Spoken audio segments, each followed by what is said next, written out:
हमारा खास शो बाजार आज और कल में आपका स्वागत है। इस शो में हम आपको बताते हैं आज का बाजार का पूरा एक्शन, साथ ही कल का मार्केट कैसा रहने वाला है ये हम आपको बताते हैं और बताते हैं कि अगर आप इन्वेस्टमेंट करना चाहते हैं तो आपके लिए लॉन्ग टर्म में कहां पर निवेश के मौके बनेंगे।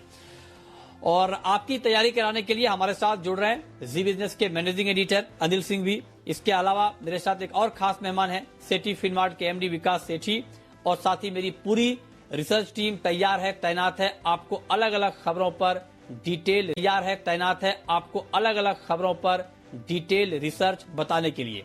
देवांशी से हम जानेंगे आज का मार्केट कैसा रहा, वरुण समझाएंगे किस भाव पर टीसीएस का बायबैक आएगा, कुशल बताएंगे इंफोसिस और विप्रो के नतीजों का अनुमान, आशीष से हम जानेंगे आपके बजट में सस्ता शेयर का पूरा हाल। ये सब हम जानेंगे, लेकिन सबसे पहले आपको बताते हैं कि आज बाजार का मूड माहौल कैसा रहा।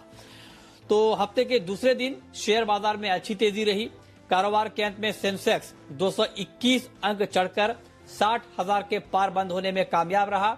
वहीं निफ्टी 52 अंकों की मजबूती के साथ 18,056 के स्तर पर बंद हुआ।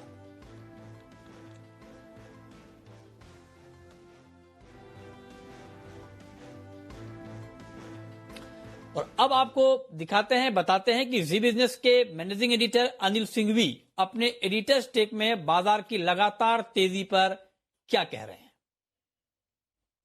जैसा हाल कल रात अमेरिकी बाजारों का था, उतार चढ़ाव के बीच कारोबार, कमोबेश वैसा ही हाल भारतीय बाजारों का रहा। फर्क सिर्फ इतना था कि हम उतना ऊपर नीचे नहीं हुए जितना अमेरिका में आपको कल रात ट्रेड दिखा। देखिए, एक तो ये कि भारतीय बाजारों में 18,000 के ऊपर की क्लोजिंग मिली थी कल, तो थोड़े टेक्निकली हम मजबूत हो गए। दूसरा, एफआईज की तरफ से बिकवाली के आंकड़े नहीं थे, घरेलू फंड की तरफ से भी हल्के फुल्के खरीदारी के आंकड़े, ट्रेडर्स एक्टिव हैं, तकनीकी तौर पर बाजार मजबूत है और कोई खास खराब खबरें ऐसी है नहीं। उतार चढ़ाव जरूर हुआ है लेकिन कोई खास दिक्कत वाली बात नहीं। इन सब के चलते भारतीय बाजार शांत शुरुआत करते हुए दिखे, जबकि एसडेक्स निफ्टी तो 60-70 पॉइंट नीचे था, लेकिन बाजार हमारे खुले ठीक। उसके बाद बेहद छोटी रेंज में ट्रेड करते हुए दिखे और ज्यादातर वक्त हरे निशान में और 18,000 के ऊपर नजर आए। ये एक अच्छी बात थी। बैंक निफ्टी ने एक गोता जरूर लगाया, 38,000 के पास पहुंचा भी, लेकिन 38,500 के लेवल को भी छुआ। दिन के हाई पॉइंट की तरफ बैंक निफ्टी बंद होता दिखा और निफ्टी ने भी दमदार 18,050 के ऊपर की क्लोजिंग दी। तो तकनीकी तौर पर बाजार मजबूत होते दिखे। आखिरी मिनटों में थोड़ा सपोर्ट अमेरिका से भी आता दिखा। डाउ फ्यूचर्स एकदम से छलांग लगाते हुए 125-150 पॉइंट ऊपर हो गए। तो ओवरऑल सारे संकेत बेहतर दिख रहे हैं और दमदार नतीजों का दिन है कल। टीसीएस, इंफोसिस, विप्रो, उससे पहले भारतीय बाजारों में मजबूती का रुझान बरकरार। अच्छी बात यह है कि मेटल शेयरों की कमजोरी के बावजूद भारतीय बाजार अपनी तेजी बरकरार रखने में कामयाब रहे। और साथ ही साथ एक और अच्छी बात है कि ब्रॉडर मार्केट में, कैश मार्केट के स्टॉक्स में, मिड कैप स्मॉल कैप शेयरों में खरीदारी बरकरार रही। तो कह सकते हैं कि एक तरफा तेजी के बाद हल्का फुल्का दिन के दौरान का करेक्शन और बाजारों ने अपनी मजबूती का ट्रेंड आज भी बरकरार रखा। और अब रुक करते हैं अपने खास मेहमान का, और आज हमारे साथ हैं सेठी फिनमार्ट के विकास सेठी साहब। सर बहुत बहुत स्वागत है विकास सेठी जी। मेरा पहला सवाल आपसे ये होगा कि जिस तरह से मार्केट में एक एक्शन का माहौल बना हुआ है, ऐसे मूड माहौल में कल का बाजार आपको कैसा दिखता है और कल के बाजार में कल के लिए कहां पर ट्रेड लेना ठीक रहेगा?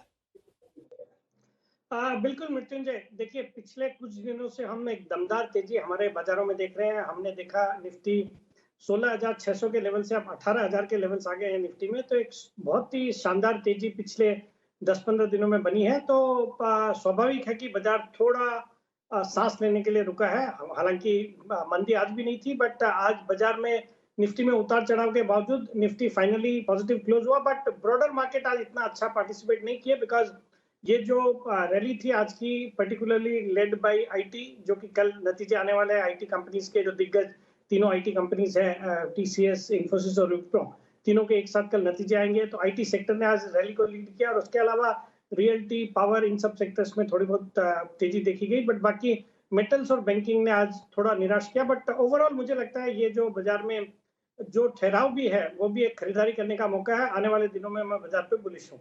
बाकी कल के लिए जो मेरा पिक रहेगा वो कैश मार्केट का स्टॉक है केईसी इंटरनेशनल। एक सॉलिड कंपनी है, ये आरपीजी ग्रुप की कंपनी है, जो कि भारत की एक लीडिंग ईपीसी कंपनी है, ईपीसी कॉन्ट्रैक्ट्स लेती है और mainly transmission and distribution segment में काम करती है। बट इसके अलावा भी रेलवेज है, सिविल है, केबल्स है, इन सब सेगमेंट्स को कैटर करती है। 50 से ज्यादा देशों में इनका कारोबार होता है और एक बहुत ही जबरदस्त 23,000 करोड़ की ऑर्डर बुक है। और हाल ही में भी एक बड़ा 1105 करोड़ का 2-3 दिन पहले भी इनको ऑर्डर मिला। बाकी फंडामेंटल्स बहुत ही अच्छे हैं।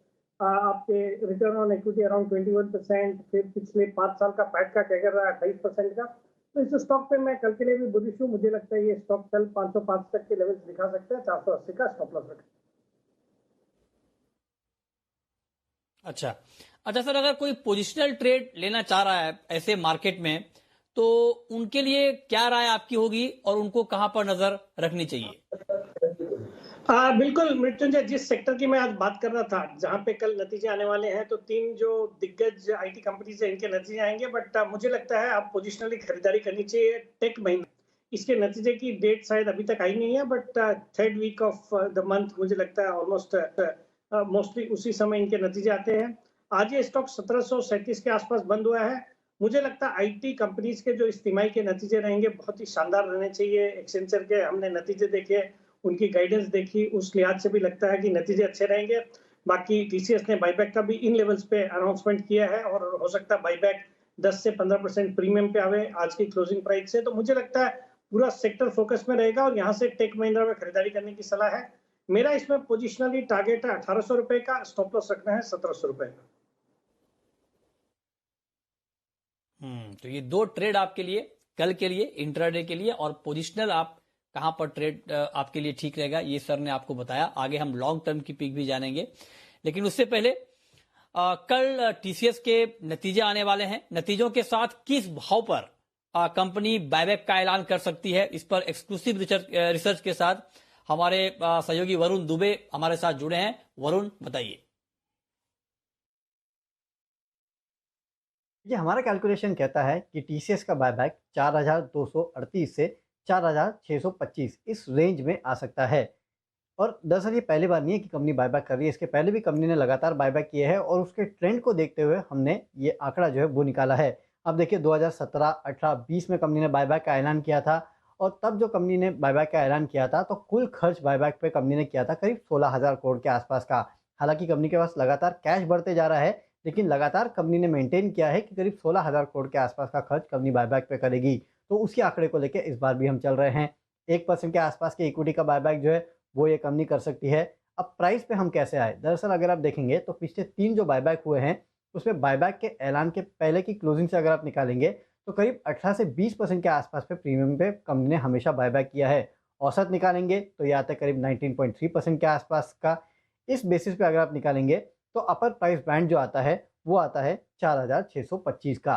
लेकिन पिछले तीनों बायबैक अगर आप निकाल के देखेंगे तो जो प्राइस थी क्लोजिंग बायबैक के ऐलान के पहले की और बायबैक के प्राइस, इसके बीच में जो डिफरेंस है वो करीब 350 से 500 रुपये के आसपास का है। तो उसको मद्देनजर अगर आप रखेंगे तो 7 तारीख को जब ऐलान हुआ था उसके पहले की क्लोजिंग जो थी वो 3,850 के आसपास की थी। वहाँ से अगर आप 350 रुपये के ऊपर निकालेंगे तो ये आता है करीब 4,250 रुपये के आसपास का। इसके लिए हमारा जो प्राइस रेंज है वो है 4,238 और अपर प्राइस रेंज जो है वो है 4,625। इस प्राइस रेंज के बीच में बायबैक आ सकता है और ज़्यादा संभावना है कि करीब 4,500 या 4,600 के आसपास जो है टीसीएस का बायबैक निकल के आएगा। फिर से एक बार कंपनी करीब 16,000 करोड़ के आसपास का बायबैक में खर्च करेगी और करीब 1% के आसपास के इक्विटी का बायबैक जो है वो कंपनी कर सकती है।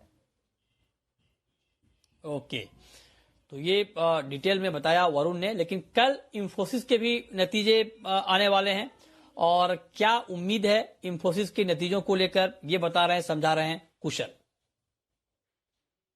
जी।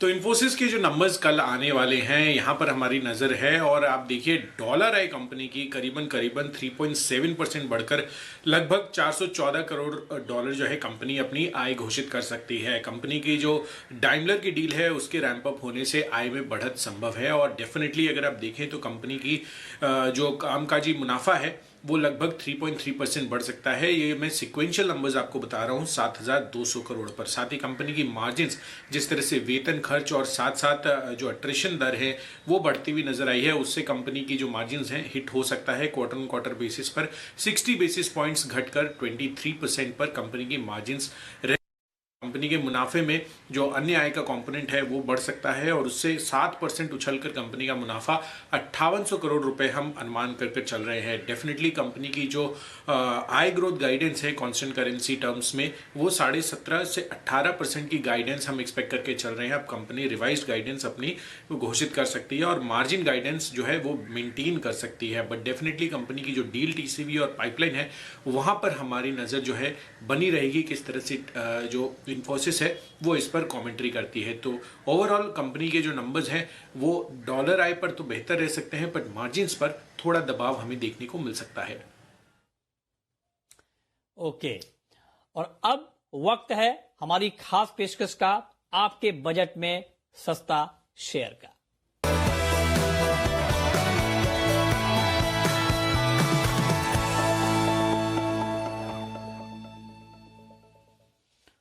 और गहरी रिसर्च के बाद, डीप रिसर्च के बाद चुना गया आपके बजट में सस्ता शेयर लेकर आशीष चतुर्वेदी जुड़े हैं हमारे साथ। बताइए आशीष।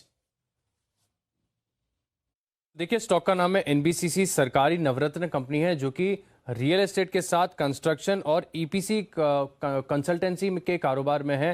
कंपनी की ऑर्डर बुक काफ़ी मजबूत है, लेकिन इस स्टॉक को चुनने का सबसे बड़ा और खास कारण ये है कि बजट से पहले हर बार ये स्टॉक जो है बड़े एक्शन में देखने को मिलता है, क्योंकि सरकार की तरफ से जो इंफ्रा सेक्टर है इसके लिए बड़े ऐलान होते हैं। और इस बार भी ऐसा माना जा रहा है कि हाईवे स्पेंडिंग्स में जो एलोकेशन है इसमें करीब 35% की जो ग्रोथ है पिछले साल के मुकाबले आपको नजर आएगी। इसके अलावा जैसे कि मैंने आपको बताया कि ऑर्डर बुक काफ़ी दमदार है, 72,000 करोड़ की ऑर्डर बुक है, जो कि अगले 8 से लेकर 10 साल के लिए बहुत बढ़िया जो है ग्रोथ के साथ आपको रेवेन्यू विजिबिलिटी दिखाती है। भारत में तो इनका कारोबार है बहुत स्ट्रांग, लेकिन अंतर्राष्ट्रीय बाजार जैसे मालदीव्स में भी अगर आप देखें तो एक काम कर रहे हैं, 1000 करोड़ की ऑर्डर बुक वहां से भी देखने को मिल रही है। इसके अलावा 8000 करोड़ के जो आम्रपाली के प्रोजेक्ट्स हैं वो भी ये पूरा करने जा रहे हैं। वहां पर चैनल पार्टनर्स की ऑलरेडी नियुक्ति हो चुकी है, तो वहां पर भी अगर यूनिट्स की बिक्री होती है तो कंपनी को करीब करीब 2000 करोड़ का जो है वो फायदा देखने को मिलेगा। इसके अलावा वैल्यूएशन के लिहाज से भी अगर आप देखें तो स्टॉक हर लेवल से काफी आकर्षक नजर आता है, क्योंकि कंपनी पूरी तरीके से जो है कर्ज मुक्त है। 4000 करोड़ 800 करोड़ का जो है कैश, यानी मार्केट कैप का करीब करीब आधा जो हिस्सा है वो कैश है, यानी काफी जो है फंडामेंटली बेहतरीन और बैलेंस शीट बहुत मजबूत है कंपनी की। पिछले 5 सालों में देखें तो 17% का आरओई का ट्रैक रिकॉर्ड देखने को मिल रहा है। आय और मुनाफे का भी ट्रेंड अगर आप देखें तो लगातार हर साल जो है आकर्षक ग्रोथ यहां पर नजर आई है, यानी फंडामेंटल्स ग्रोथ के ट्रिगर्स मौजूद हैं और स्टॉक भाव के और वैल्यूएशन दोनों लिहाज से काफी सस्ता है। देखिए, तर्क तो हमने जान लिए, अब अनिल जी से उनकी राय जान लेते हैं। ये सही मायनों में बजट स्टॉक है, क्योंकि अगर आप बजट के आंकड़े देखें पिछले 9 में से 7 बार बजट से 1 महीने पहले इस स्टॉक ने 10 से 28% तक के रिटर्न दिए। मतलब इसके चलने का समय ही बजट के पहले वाला महीना ही है, यानी कि जनवरी का महीना। 10 से 28% तक के रिटर्न 9 साल में से 7 साल दिए। 2 साल मार्केट ही बहुत खराब रहा, वो एक अलग बात है। दूसरी बात यह, पिछले 7 में से 5 बजट में इस कंपनी के लिए कुछ न कुछ आया ही है, तो बजट के पहले की तेजी के लिए ये स्टॉक तैयार है, प्री बजट रैली के लिए बिल्कुल तैयार है, इसमें कोई डाउट ही नहीं है। दूसरी बात यह कि जब 72,000 करोड़ की ऑर्डर बुक हो और इस ऑर्डर बुक में कहीं कोई दूर दूर तक कमी होने के चांस नहीं है, बल्कि बढ़ने की ही संभावना है, तो इस ऑर्डर बुक का भी फायदा मिलता हुआ दिखेगा। सरकारी कंपनियों के पास लैंड बैंक है, तो ये सारी की सारी लैंड बैंक जो है वो डेवलप करने का काम ज़्यादा से ज़्यादा केसेस में एनबीसीसी ही करेगी। 9,200 करोड़ का मार्केट कैप है और कैश है कंपनी के पास 4,800 करोड़ का। 50% से ज़्यादा कैश इनकी बैलेंस शीट पे है। इससे आप अंदाजा लगा सकते हैं कि बैलेंस शीट कितनी मजबूत है। तो हमें लगता है ये एक ऐसा स्टॉक है जो वैल्यूएशन के लिहाज से भी बहुत सस्ता है, यहाँ से भी खरीदारी का एक अच्छा मौका दे सकता है। 65 छोटा टारगेट है, उसके बाद 75 और 80 तक के बड़े टारगेट के लिए साल भर का व्यू बनाकर या बजट के पहले तक का व्यू बनाकर आप छोटे टारगेट्स के लिए ट्रेड कर सकते हैं, और बाकी साल भर के व्यू के हिसाब से एनबीसीसी आपके पोर्टफोलियो में हो सकता है। ये है वो स्टॉक जो बढ़िया एक्शन में रह सकता है अच्छे फंडामेंटल्स के दम पर। और अब वक्त है कल की स्ट्रेटेजी जानने का, तो आइए आपको दिखाते हैं कि अनिल सिंघवी निफ्टी और निफ्टी बैंक के लिए किन लेवल्स पर नजर रखने का सुझाव दे रहे हैं। जहां तक कल के बाजारों का सवाल है, एक्सटर्नल फैक्टर तो वही होगा कि अमेरिकी बाजारों में किस तरह का ट्रेड होता है, क्योंकि आखिरी मिनटों में डाउ फ्यूचर्स ने तेज दौड़ लगाई, 125-150 पॉइंट ऊपर थे। दूसरा, हमारे इंटरनल फैक्टर्स में देखते हैं एफआईज के आंकड़े किस तरह के आते हैं। अगर हल्के फुल्के खरीदारी के आंकड़े भी आए तो बाजार में जोश बरकरार रहेगा। तकनीकी तौर पर तो हम मजबूत हैं ही, 18,000 के ऊपर बंद होने के बाद कहीं कोई समस्या है नहीं। ऐसे में बाजार थोड़ा और ऊपर जाने को तैयार है। सपोर्ट रेंज नीचे से ऊपर की तरफ शिफ्ट होती दिख रही है और कल के लिए 17,900, 17,950 मजबूत सपोर्ट के तौर पर काम करेगा। ऊपरी स्तरों पर 18,125, 18,200 तक जाने की तैयारी निफ्टी की हो सकती है। बैंक निफ्टी का जहां तक सवाल है, 38,000, 38,150 ये वो रेंज जो सपोर्ट का काम करेगी कल, और एक बार 38,500, 550 के ऊपर टिकने के बाद बैंक निफ्टी 38,800, 38,950 तक जाने की तैयारी कर सकता है। बैंकिंग शेयरों में अच्छा मजबूती का रुझान दिख रहा है, लेकिन कल के लिए सबसे अहमियत वाला सेक्टर होगा आईटी शेयरों का। आज मिड कैप आईटी शेयरों में चुनिंदा खरीदारी देखने को मिली। दिग्गज शेयर भी सेकंड हाफ में मजबूत होते दिखे, खासतौर से टीसीएस जो कल रिजल्ट्स भी देगा, बायबैक पर भी विचार करेगा, साथ ही विप्रो और इन्फोसिस। इंटरेस्टिंग बात है कि इन तीनों ही कंपनियों के नतीजे कल बाजार बंद होने के बाद आएंगे तो उसका असर आपको ज्यादा गुरुवार को पड़ता हुआ दिखेगा, लेकिन कल ही से इस पर एक्शन थोड़ा थोड़ा शुरू हो जाएगा। तो आईटी शेयर और बैंकिंग शेयर मेक और ब्रेक बाजार के लिए काम करेंगे कल। ग्लोबल मार्केट्स के संकेत, एफआईज के डेटा अपनी जगह है, लेकिन कल के सेशन में इन दो सेक्टर्स पर आपको नजर रखनी है और इन सबको हटाकर अगर आप मिड कैप और स्मॉल कैप शेयरों पर फोकस करते हैं तो कल भी वहां पर आपके लिए ट्रेडिंग के भरपूर मौके होंगे। सरकारी कंपनियों पर और बजट से जुड़े हुए सेक्टर्स पर आपको कल फोकस करना चाहिए। और अब आपको बताते हैं कि ऑप्शन के जरिए कहां पर कमाई के मौके कल बनने वाले हैं।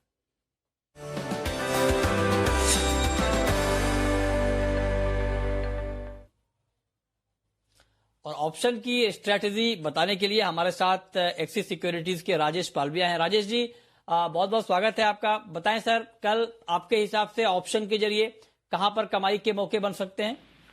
या गुड इवनिंग मृत्युंजय जी। देखिए, जिस तरीके से मार्केट में आज भी अगर हम देखें तो 18,000 के ऊपर हम बंद हुए हैं और जिस तरीके से लोअर साइड पे बाइंग एक्शन बनी है, 18,000 के पुट पे काफी एग्रेसिव पुट राइटिंग हुई है, तो ये क्लियरली दिखता है कि मार्केट अब 18,000 के बेस को यहाँ पे होल्ड करेगा और यहाँ से एक हायर साइड में ही हमें मूव आता हुआ दिखेगा निफ्टी में। तो इस तेजी को प्ले करने के लिए हम 18,050 एट द मनी का ही कॉल बाय करने की सलाह देंगे, जो कि आज क्लोज हुआ है करीब 93 रुपीज के आसपास। में हम 70 रुपए का स्टॉप लॉस रखेंगे और टारगेट जो हम एक्सपेक्ट कर रहे हैं करीब 140 तक के। तो हम ये मान के चल रहे हैं निफ्टी में आज जिस तरीके से रिकवरी देखने को मिली लोअर साइड से और जिस तरीके से आईटी, बैंकिंग और अदर सेक्टर में भी एक अच्छा बाइंग इंटरेस्ट बनते हुए दिखा है, तो हमें लगता है कल भी एक अच्छा अपमूव निफ्टी में बनेगा। 18,100, 150 की तरफ निफ्टी बढ़ते हुए दिखेगी, तो ये कॉल ऑप्शन बाय करके तेजी का ट्रेड हम सजेस्ट करेंगे। स्टॉक स्पेसिफिक बात करें तो बैंकिंग से स्टॉक्स में हमें काफी अच्छा ट्रैक्शन दिख रहा है। उसमें फेडरल बैंक का सेटअप काफी प्रॉमिसिंग लग रहा है। जिस तरीके से आज लास्ट के आधे घंटे 1 घंटे में जो बाइंग एक्शन बनी है स्टॉक में, हमें लगता है ये स्टॉक को भी कल बाय किया जा सकता है। 102 तक की अपसाइड हमें लगता है शॉर्ट टर्म में देखने को मिल सकती है, तो फेडरल बैंक 94 के स्टॉप लॉस से बाय किया जा सकता है। ठीक है, बहुत शुक्रिया सर आपका ऑप्शन का ये ट्रेड बताने के लिए। लेकिन अब विकास जी, आप जरा बताएं सर कि ऐसे मार्केट में लंबे समय के लिए कहां पर पैसा लगाया जाए? हाँ बिल्कुल मृत्युंजय, जो लंबी अवधि के लिए जो स्टॉक आज मैंने पिक किया वो मेरा एक पसंदीदा स्टॉक है, वाटेक वबाग। ये वाटर इंफ्रास्ट्रक्चर के कारोबार में है, जिसमें water effluent treatment, water desalination वगैरह करती है। इस कंपनी को पिछले कुछ क्वार्टर से या पिछले कुछ सालों से एक तो सरकार ने जो नमामि गंगे का एक मिशन शुरू किया है उसका फायदा हो रहा है। फिर इस पिछले बजट में जल जीवन मिशन के लिए भी सरकार ने काफी बड़ा एलोकेशन किया, उसका भी फायदा हो रहा है। बाकी फंडामेंटली एक सॉलिड कंपनी है और इसमें बाजार के दिग्गज निवेशक राकेश झुनझुनवाला जी ने भी पिछले साल करीबन 8% हिस्सेदारी ली है और जो यूएस की मैसाचुसेट्स इंस्टीट्यूट ऑफ टेक्नोलॉजी वो भी इसमें अराउंड 2.52% स्टेक ओन करती है। मुझे लगता है फंडामेंटली एक अच्छी कंपनी है, करंट लेवल्स पे इसको खरीदना चाहिए। मेरा इसमें 9 से 12 महीने का टारगेट है 450 रुपए का। जी, बहुत शुक्रिया सर आपका विकास जी, डिटेल में बताने के लिए कि शॉर्ट टर्म और लॉन्ग टर्म के लिए कहां पर पैसा लगाना चाहिए। और साथ ही बहुत शुक्रिया हमारी रिसर्च टीम का भी डिटेल खबर, डिटेल रिसर्च बताने के लिए। तो फिलहाल इस खास शो में इतना ही।